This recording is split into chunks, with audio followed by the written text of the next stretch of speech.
Everyday Iowa. Welcome back to our friend Dr. Benjamin Wyatt. We know him as Dr. Ben from InMotion Pain Solutions, the tallest man in the studio. Good to see you, friend. It's good to be towering. Very much so. Before we talk about our topic at hand, what's been keeping you busy since last we talked? The office. Good. Yeah. Keeps you off the streets and out of trouble that way. Yeah, make sure I'm keeping other people on the streets and in trouble. Exactly. I mean, we've had a mild winter. We haven't had a lot of shoveling, but this might be that time where people say, hey, this downtime's a good time to get some stuff dealt with. Well, and watching you from earlier, I know today I'm very excited to get done early, go home, put on sweatpants, let the world do its thing. Well, let's talk about those who maybe aren't as lucky and have to do some stuff outside, but dealing with pain. Our focus today, knee pain, bone-on-bone pain. Tell me a little bit about it. When we run into the patients who have the presentation in the clinic and they tell me, I've been told I'm bone on bone, the first question I always have is, are you really? You sure about that? Is what we find oftentimes is bone on bone is a relative diagnosis. It means that there is enough of the severity to justify invasive procedures, injections, artificial lubricants, or replacement. It doesn't always mean that the patient is absent cartilage and that bone is grinding. So that's the first thing we've got to establish. Are there telltale signs, Doc? We're like, all right, it's for sure, or I'm taking the doctor's word for it. X-ray. Okay, that's really the only way. Yep. Okay. When we get people in, I hear that, first thing I want, recent imaging. And it's there in black and white. And we sit and we look at it with the patient together, and I don't even have to drop any of the verbiage with them.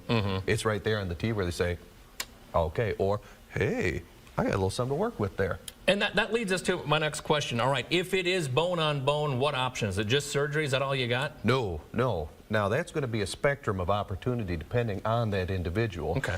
We run the gamut from patients where they've had the bone-on-bone diagnosis, and we've been able to completely avoid a knee replacement and sustain that, to individuals where we know it will be a replacement, but we want to be able to delay it, build their fitness, let them call the shot when it's done, and make sure they have the greatest opportunity for the rehabilitation and the success of that replacement. You mentioned just a little bit ago, hey, there's something there to work with. What does that mean to the layperson? It means, hey, we can build, we can grow something? Cartilage. Okay. Cartilage. Cartilage is going to be the deciding factor when we look at these knees. So long as we've got a sliver, and I mean a bearing surface, we're in business. That's amazing, and technology has allowed that to happen, I'm assuming, right? And better living and understanding and all stuff like that? Nutrition, quality of life, people being more engaged in their physical endeavors and doing a better job taking care of themselves. And does it go back to exercise? Does it go back to nutrition? I mean, kind of all these things interwoven? Big piece. Yes, motion is the most critical factor for joint health. It's what allows the cartilage to produce lubricant that in turn keeps the cartilage alive. If you don't use it, you lose it. So as much as it's a funny contrast, I actually do the best work with my farmers who are usually beat to pieces, but are physically active compared to my desk jockeys where they just don't get as much opportunity to be moving over the day. As a farm kid, I know what snapping and popping knees feel like and sound like.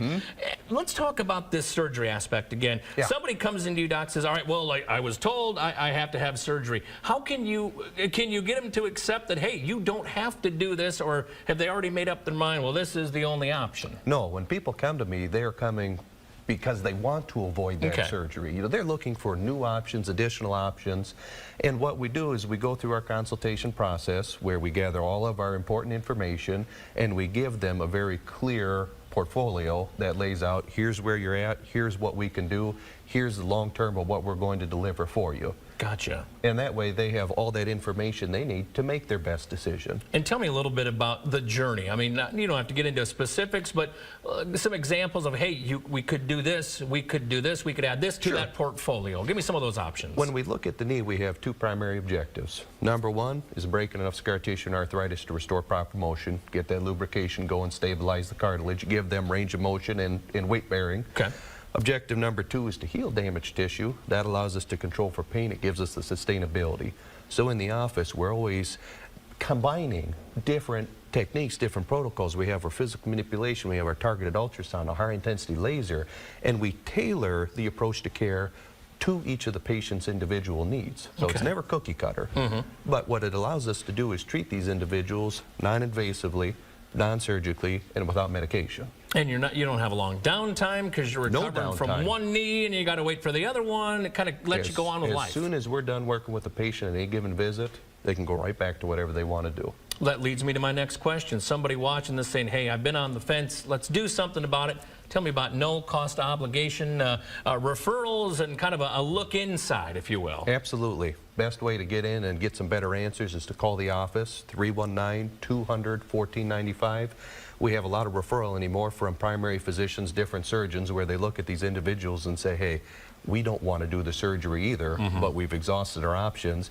We've heard about this guy. We want you to go and see and find out what he has to offer you. If somebody calls you when you get back to the office before you head home and, you know, put your sweatpants on, how long are they waiting from getting on the phone with you to being in and doing the face-to-face with you? As rapidly as we can get people in. Usually we don't have any more than a week or two that we have to book out, because I make sure that I put in the hours that I can get people in the door. There you go. Always good to see you, my friend. One more time before we part ways, let's put that information up on the screen. Get a hold of Dr. Ben. See how tall he is in real life. The phone number one more time. 319-200-1495. Sweatpants. Is there a special go-to, you know, winter weather meal you guys are going to have at the house tonight, or? Chicken quarters over potatoes and carrots. Ooh. Yeah. I'll have to compare recipes That's next why I time need you're here. the sweatpants. You and me both, man. We'll put all the details. You know where to find them at kcrg.com. When we come